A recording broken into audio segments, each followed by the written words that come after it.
Bon après-midi, je vous donne la bienvenue à ma 69e vidéo. Yo soy la avocate Nathalie González, c'est médiatrice qui a à titre d'objectif zéro victime. Cet après-midi, je vais vous parler des droits de l'enfance en Espagne.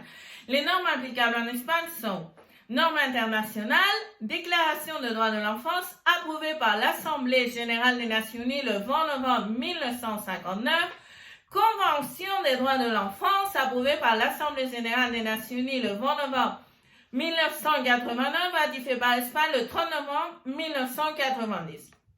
Règles nationales.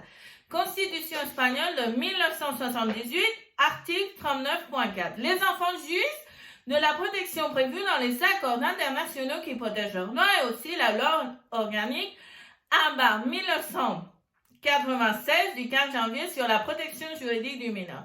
Qui est un enfant? Tous les êtres humains mineurs de la naissance à 18 ans, sauf s'ils ont atteint l'âge de la majorité, ce sont des individus ayant le droit au plein développement physique, mental et social et le droit d'exprimer librement leur opinion. Les droits de l'enfant ou les droits de l'enfance sont les suivants.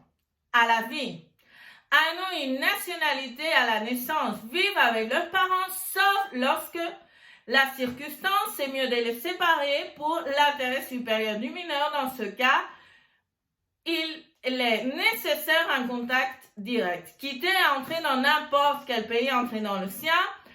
Important, exprimer son opinion et être pris en compte dans tous les aspects qui le concernent. Rechercher, recevoir et diffuser des informations et des idées.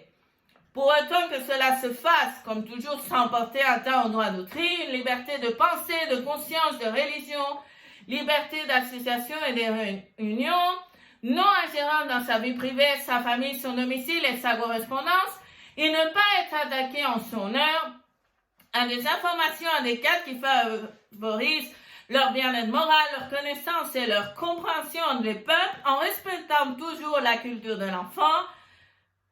Important aussi, se bénéficier du meilleur niveau de santé, avoir accès aux services médicaux et de réadaptation, en particulier aux soins de santé primaires, aux soins préventifs et à la réduction de la mortalité infantile. Aussi, se bénéficier de la sécurité sociale, un niveau de vie adéquat pour leur développement, à l'éducation et c'est obligation de l'État d'assurer au moins un enseignement primaire gratuit et obligatoire. Se divertir, jouer et participer à des activités artistiques et culturelles, c'est un droit de l'enfant de jouer.